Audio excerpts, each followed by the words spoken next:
चलिए आज समय में एक लंबा सफर करते हैं 3000 साल से भी ज्यादा पीछे। हम भारतीय सभ्यता के उस शुरुआती दौर को समझने की कोशिश करेंगे जिसे हम ऋग्वेदिक काल कहते हैं। लेकिन सबसे बड़ा सवाल तो यही है ना कि 3500 साल पहले की दुनिया के बारे में हमें पता कैसे चल सकता है। मतलब जब इतिहास लिखा भी नहीं जाता था, उस समाज को आज हम कैसे समझ सकते हैं? इसका जवाब हमें मिलता है एक बहुत ही खास स्रोत से। हमारी सारी जानकारी का आधार है ऋग्वेद। ये कोई आम किताब नहीं है, बल्कि 1000 से ज्यादा भजनों का एक संग्रह है जिसे उसी दौर के लोगों ने बनाया था। आप यूं समझिए, ये उस जमाने में झांकने वाली एक खिड़की है। तो चलिए इस खिड़की से झांकना शुरू करते हैं। सबसे पहले ये जानते हैं कि ये लोग कौन थे, कहाँ रहते थे और किस समय की हम बात कर रहे हैं। देखिए, ये समझना बहुत जरूरी है कि हम ऋग्वैदिक काल की बात कर रहे हैं जो लगभग 1500 से 1000 ईसा पूर्व का था। ये एक कांस्य युग का समाज था। मतलब उस वक्त लोहे का इस्तेमाल नहीं होता था। लोहे की खोज तो इसके बाद हुई, उत्तर वैदिक काल में, और उस एक खोज ने आगे चलकर सब कुछ बदल दिया।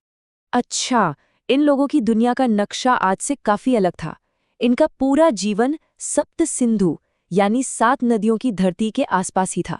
ऋग्वेद में सबसे ज्यादा जिक्र सिंधु नदी का है, पर सबसे पवित्र नदी माना गया है सरस्वती को, जिसे नदी तमा यानी नदियों की मां कहा गया है। और सबसे दिलचस्प बात, आज की सबसे पवित्र नदी गंगा, उसका जिक्र पूरे ऋग्वेद में सिर्फ एक बार मिलता है। तो ये लोग रहते कहाँ थे, ये तो हमें पता चल गया, पर सवाल ये है कि उनका जीवन चलता कैसे था। चलिए उनकी अर्थव्यवस्था को समझते हैं। 176, ये कोई मामूली नंबर नहीं है। ऋग्वेद में ठीक इतनी बार गाय शब्द का इस्तेमाल हुआ है। बस इसी से अंदाजा लगाया जा सकता है कि गाय उनकी दुनिया के केंद्र में थी। और गाय को सिर्फ एक जानवर की तरह नहीं देखा जाता था, उसके लिए एक खास शब्द था, अघन्या। इसका मतलब है वो जिसे मारा ना जा सके। ये शब्द दिखाता है कि गाय का दर्जा कितना ऊंचा था। वो एक सांस्कृतिक सम्मान का प्रतीक थी। असल में उनका पूरा समाज ही पशुओं पर आधारित था। संपत्ति का मतलब जमीन या सोना नहीं, बल्कि मवेशी हुआ करते थे। यहाँ तक कि लड़ाई या युद्ध के लिए जो शब्द इस्तेमाल होता था वो था गविष्टि, जिसका सीधा मतलब है गायों की खोज। और हाँ, गाय से बाद घोड़ा उनका सबसे कीमती जानवर था, जो रफ्तार और ताकत के लिए जरूरी था। खेतीबाड़ी का काम इतना जरूरी नहीं था, वो बस एक साइड बिजनेस जैसा था। और आपको ये जानकर हैरानी होगी कि इतने बड़े ऋग्वेद में सिर्फ एक ही अनाज का नाम मिलता है, यव यानी जौ। न चावल का जिक्र है, न गेहूं का। अर्थव्यवस्था तो समझ आ गई। अब देखते हैं कि उनका समाज कैसा था। लोग आपस में कैसे जुड़े हुए थे, उनके रिश्ते कैसे थे। देखिए, समाज की बनावट काफी सीधी सादी थी। सबसे छोटी इकाई थी कुल, मतलब परिवार। कई परिवार मिलकर बनाते थे ग्राम, कई ग्राम मिलकर बनते थे विश यानी कबीला, और कई विश मिलकर कहलाते थे जन, जो उस समय की सबसे बड़ी राजनीतिक पहचान थी। और उस समाज की सबसे खास बात शायद इस एक लाइन से समझी जा सकती है। ऋग्वेद का ये श्लोक कहता है कि एक ही परिवार में अलग अलग काम करने वाले लोग हो सकते थे। मतलब साफ है, समाज जन्म के आधार पर कठोर वर्गों में बटा नहीं था। आपका काम ही आपकी पहचान थी। उस दौर में महिलाओं का समाज में काफी सम्मान था। उन्हें पढ़ने लिखने का और अपना जीवन साथी खुद चुनने का अधिकार था। लोपोमुद्रा और घोषा जैसी कई विद्वान महिलाओं ने तो ऋग्वेद के कुछ भजन भी रचे हैं। और ये जानना बहुत जरूरी है कि ऋग्वेद में सती प्रथा, बाल विवाह या पर्दा प्रथा जैसी किसी भी प्रथा का कोई जिक्र नहीं मिलता। समाज की बनावट तो ठीक है, पर इस समाज को चलाता कौन था? चलिए उनकी राजनीतिक व्यवस्था पर एक नजर डालते हैं। कबीले का जो मुखिया होता था उसे राजन कहते थे, पर वो आज के जमाने के राजाओं जैसा कोई तानाशाह नहीं था। उसका मुख्य काम था अपने कबीले की रक्षा करना, इसीलिए उसे जनस्य गोप यानी जन का रक्षक भी कहा जाता था। उसकी शक्ति पर कबीले की सभाओं का नियंत्रण होता था। और ये नियंत्रण 2 मुख्य सभाओं के जरिए होता था, समिति और सभा।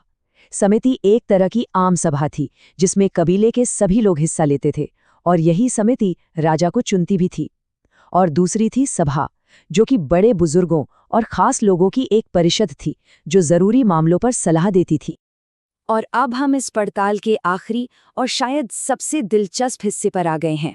कि ये लोग मानते किसमें थे, उनकी धार्मिक मान्यताएं क्या थीं। ऋग्वैदिक लोग असल में प्रकृति की शक्तियों की पूजा करते थे।